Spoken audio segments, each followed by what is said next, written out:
Hello friends, welcome to my channel Aarambh classes. आज के इस वीडियो में हम लोग यूपी सुपर टेट का जो सिलेबस जारी किया गया है उसके अकॉर्डिंग क्वेश्चंस का डिस्कशन आपके साथ करेंगे। इस बुक में यूपी सुपर टेट के सिलेबस के अकॉर्डिंग ही क्वेश्चंस दिए हुए हैं। यूपी सुपर टेट के सिलेबस में लैंग्वेज हिंदी, इंग्लिश और संस्कृत के इन टॉपिक से कुल 40 मार्क्स के क्वेश्चंस आएंगे। साइंस के इन टॉपिक से रिलेटेड कुल 10 नंबर के क्वेश्चंस आएंगे। मैथ्स के इन टॉपिक से रिलेटेड कुल 20 मार्क्स के क्वेश्चंस आएंगे। पर्यावरण एवं सामाजिक अध्ययन के इन टॉपिक से रिलेटेड कुल 10 नंबर के क्वेश्चंस आएंगे। शिक्षण कौशल के इन सभी टॉपिक से रिलेटेड कुल 10 नंबर के क्वेश्चंस आएंगे। बाल मनोविज्ञान से इन टॉपिक से रिलेटेड कुल 10 मार्क्स के क्वेश्चंस आएंगे। सामान्य ज्ञान और करंट अफेयर्स के इन सभी टॉपिक से रिलेटेड कुल 30 मार्क्स के क्वेश्चन आएंगे। रीजनिंग के इन सभी टॉपिक से रिलेटेड कुल 5 मार्क्स के क्वेश्चंस आएंगे। सूचना तकनीकी के इन टॉपिक से रिलेटेड कुल 5 मार्क्स के क्वेश्चंस आएंगे। जीवन कौशल प्रबंधन एवं अभिवृत्ति के इन सभी टॉपिक से कुल 10 मार्क्स के क्वेश्चंस आएंगे।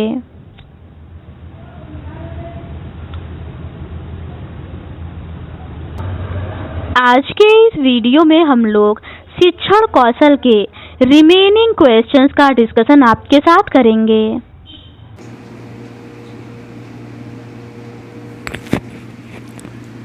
आगे के प्रश्न शैक्षिक प्रबंधन एवं प्रशासन से रिलेटेड हैं। पहला प्रश्न है, प्रबंधन का अर्थ है। इसका सही आंसर है व्यक्तियों से कार्य कराने की शैली। अगला प्रश्न है, प्रबंधन का अंग्रेजी है। इसका सही आंसर है मैनेजमेंट। अगला प्रश्न है, मैनेजमेंट शब्द बना है। इसका सही आंसर है मैनेज मैन टेक्टफुली। अगला प्रश्न है, शिक्षा प्रबंधन है। इसका सही आंसर है एक विशेष प्रक्रिया। अगला प्रश्न है, शैक्षिक प्रबंधन आवश्यक है। इसका सही आंसर है विद्यालयी संस्था के संचालन में। अगला प्रश्न है, स्वतंत्रता पूर्व शिक्षा प्रबंधन का उद्देश्य था। इसका सही आंसर है सीमित ज्ञान, जिससे अंग्रेजी शासन में क्लर्क बन सकें। अगला प्रश्न है, शिक्षा को जीवन से जोड़ने का प्रयास किया गया। इसका सही आंसर है स्वतंत्रता के बाद। अगला प्रश्न है, विद्यार्थी को शिक्षा प्राप्त करने हेतु अनुकूल वातावरण मिलता है। इसका सही आंसर है शैक्षिक प्रबंधन से। अगला प्रश्न है, भौतिक एवं मानवीय संसाधन का उचित प्रबंधन है। इसका सही आंसर है विद्यालय प्रबंधन।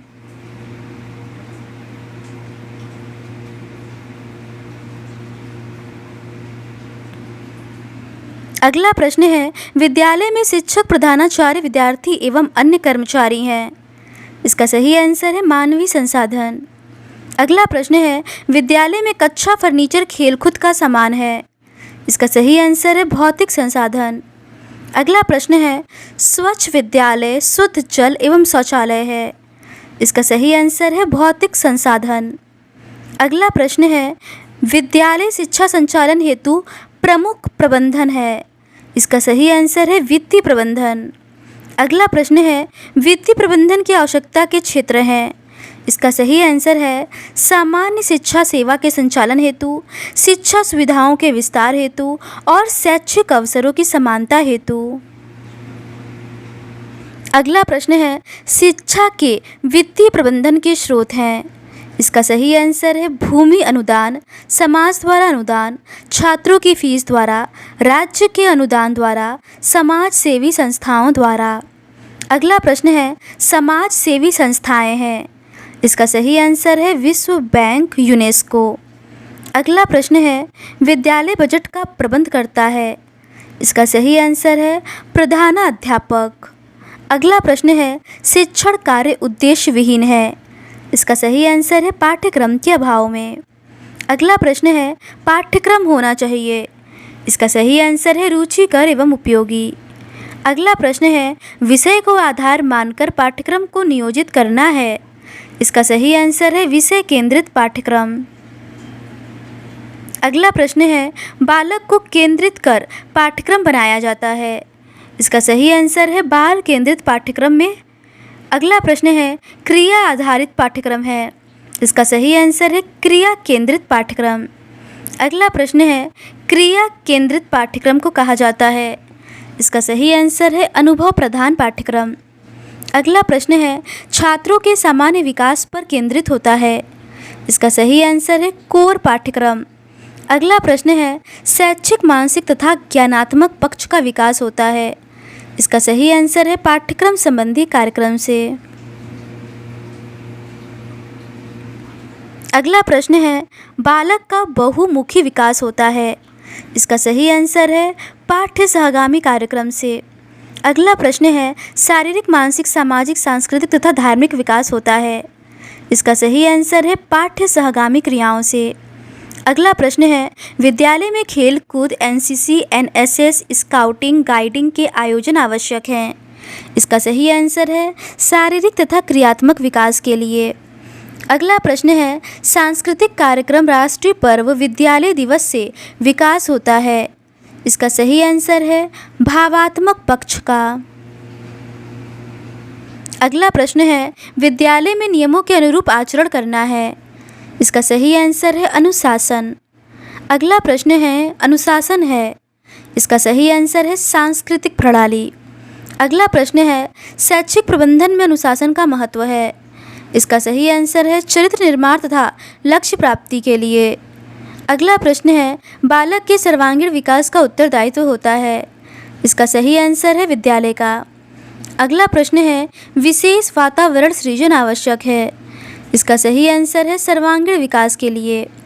अगला प्रश्न है, विद्यालय में अनुशासनहीनता के कारण हैं। इसका सही आंसर है दोषपूर्ण शिक्षा पद्धति। अगला प्रश्न है, विद्यालय में आदर्शों के अभाव से उत्पन्न होता है। इसका सही आंसर है अनुशासनहीनता। अगला प्रश्न है, विद्यालय प्रबंधन में पर्यवेक्षण की प्रकृति है। इसका सही आंसर है विस्तृत एवं गहन। अगला प्रश्न है, पर्यवेक्षण होना चाहिए। इसका सही आंसर है लचीला सृजनात्मक प्रेरणादायक पूर्व नियोजित वास्तविक लोकतांत्रिक एवं वस्तुनिष्ठ। अगला प्रश्न है, वस्तुनिष्ठ पर्यवेक्षण है। इसका सही आंसर है पक्षपात रहित। अगला प्रश्न है, विद्यालय प्रबंधन में कैलेंडर तैयार किया जाता है। इसका सही आंसर है विद्यालय वार्षिक क्रियाकलापों के लिए। अगला प्रश्न है, परिवार के बाद बालक के स्वास्थ्य की देखभाल करता है। इसका सही आंसर है विद्यालय स्वास्थ्य प्रबंधन। अगला प्रश्न है, विद्यालय में शिक्षार्थियों की कठिनाई का निवारण होता है। इसका सही आंसर है शिक्षार्थी कर्मचारी सेवा प्रबंधक द्वारा। अगला प्रश्न है, शैक्षिक प्रशासन का अभिप्राय है। इसका सही आंसर है शिक्षा की संपूर्ण व्यवस्था। अगला प्रश्न है, शिक्षालय से संबंधित आंतरिक एवं बाह्य व्यवस्थाओं का समेकित रूप है। इसका सही आंसर है शैक्षिक प्रशासन। अगला प्रश्न है, शैक्षिक प्रशासन का स्वरूप होना चाहिए। इसका सही आंसर है गत्यात्मक एवं नवीन। अगला प्रश्न है, शैक्षिक प्रशासन सेवा करने वाली ऐसी गतिविधि है जिसके द्वारा शैक्षिक प्रक्रिया के लक्ष्यों की जानकारी ढंग से प्राप्त किया जाता है। यह कथन है। इसका सही आंसर है रफनर महोदय का। अगला प्रश्न है, शैक्षिक प्रशासन की आवश्यकता है। इसका सही आंसर है शैक्षिक उद्देश्यों को प्राप्त करने के लिए। अगला प्रश्न है, शिक्षकों एवं छात्रों के मार्गदर्शन के लिए आवश्यक है। इसका सही आंसर है शैक्षिक प्रशासन। अगला प्रश्न है, शिक्षा में नवीन प्रविधियों का क्रियान्वयन किया जा सकता है। इसका सही आंसर है शैक्षिक प्रशासन द्वारा। अगला प्रश्न है, शैक्षिक प्रशासन रोकता है। इसका सही आंसर है शिक्षा में व्याप्त अपव्यय को। अगला प्रश्न है, शैक्षिक प्रशासन के स्वरूप हैं। इसका सही आंसर है केंद्रित स्वरूप और विकेंद्रित स्वरूप। अगला प्रश्न है, जब शिक्षा व्यवस्था का संपूर्ण दायित्व एक केंद्रीय सत्ता के अधीन होती है। इसका सही आंसर है प्रशासन के केंद्रित स्वरूप में। अगला प्रश्न है, स्थानीय प्रशासन का महत्व न होकर राज्य सत्ता ही शिक्षा पर हावी होती है। इसका सही आंसर है प्रशासन के केंद्रीकरण में। अगला प्रश्न है, शिक्षा के केंद्रीकरण की शुरुआत सर्वप्रथम हुई। इसका सही आंसर है रूस में। अगला प्रश्न है, प्रशासन के केंद्रीय पद्धति का दोष है। इसका सही आंसर है लोकतांत्रिक सिद्धांतों की अवहेलना। अगला प्रश्न है, शैक्षिक प्रशासन के विकेंद्रित स्वरूप की अवधारणा का विकास हुआ। इसका सही आंसर है ग्रेट ब्रिटेन तथा संयुक्त राज्य अमेरिका में। अगला प्रश्न है, शिक्षा व्यवस्था की संपूर्ण जिम्मेदारी एक संस्था पर न होकर सभी शासन सत्ताओं पर होता है। इसका सही आंसर है प्रशासन के विकेंद्रित स्वरूप में। अगला प्रश्न है, वर्तमान में भारत में शिक्षा प्रशासन पद्धति प्रचलित है। इसका सही आंसर है विकेंद्रित पद्धति। अगला प्रश्न है, भारत में विकेंद्रित पद्धति देन है। इसका सही आंसर है ब्रिटेन की। अगला प्रश्न है, शिक्षा प्रशासन में लोकतांत्रिक सिद्धांत का पालन होता है। इसका सही आंसर है विकेंद्रित पद्धति में। अगला प्रश्न है, शैक्षिक प्रशासन का संविधान किस सूची में वर्णित है। इसका सही आंसर है 7वीं अनुसूची में। अगला प्रश्न है, 7वीं अनुसूची में सूचियाँ हैं। इसका सही आंसर है 3, संघीय सूची, राज्य सूची और समवर्ती सूची। अगला प्रश्न है, भारत में शैक्षिक प्रशासन अनुगमन करता है। इसका सही आंसर है संवैधानिक व्यवस्था का। अगला प्रश्न है, संविधान में शिक्षा को रखा गया है। इसका सही आंसर है समवर्ती सूची में। अगला प्रश्न है, प्राथमिक शिक्षा एवं बुनियादी शिक्षा सम्मिलित है। इसका सही आंसर है मानव संसाधन विकास मंत्रालय में।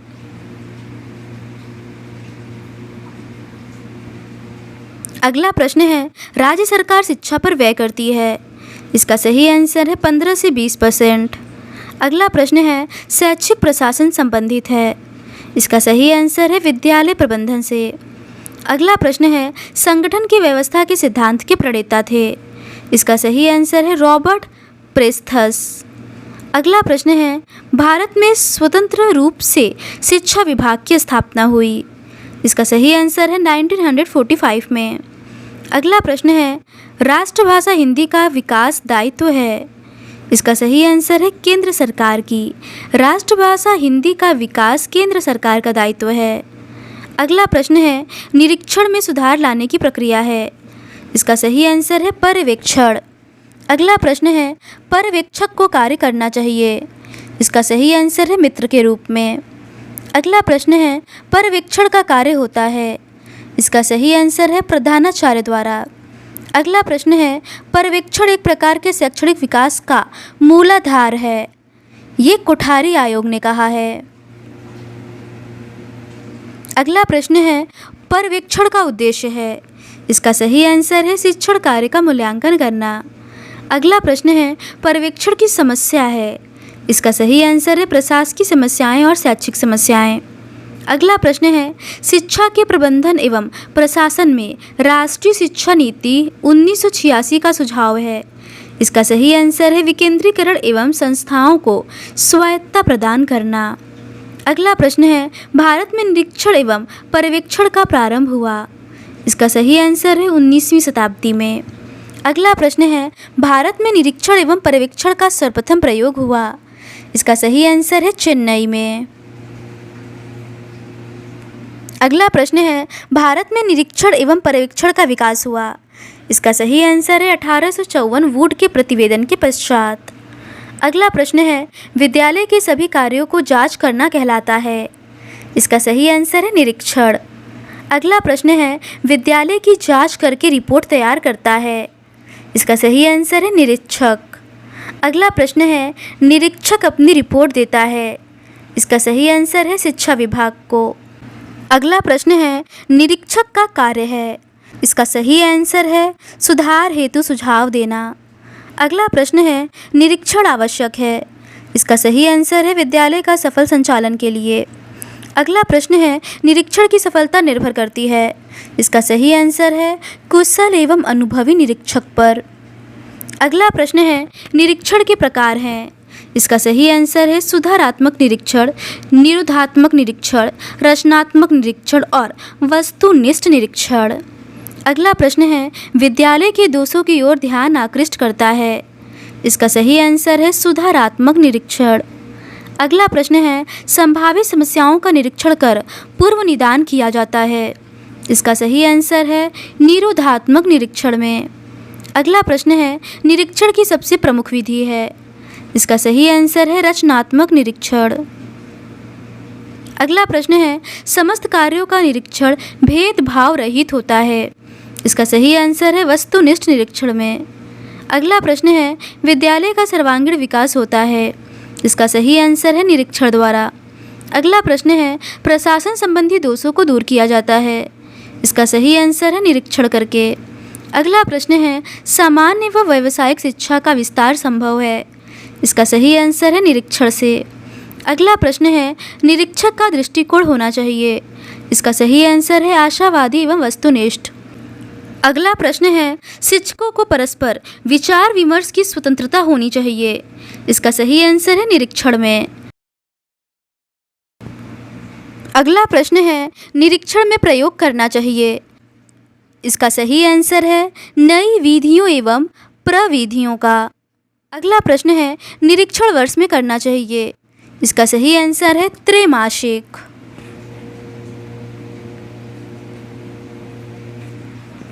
तो आज के इस वीडियो में बस इतना ही। इस सीरीज़ के नेक्स्ट पार्ट में हम लोग जीवन कौशल, प्रबंधन एवं अभिवृत्ति से रिलेटेड क्वेश्चंस का डिस्कशन आपके साथ करेंगे। अगर आपको ये सीरीज़ पसंद आती है तो please do subscribe to my channel and like this video. Thank you.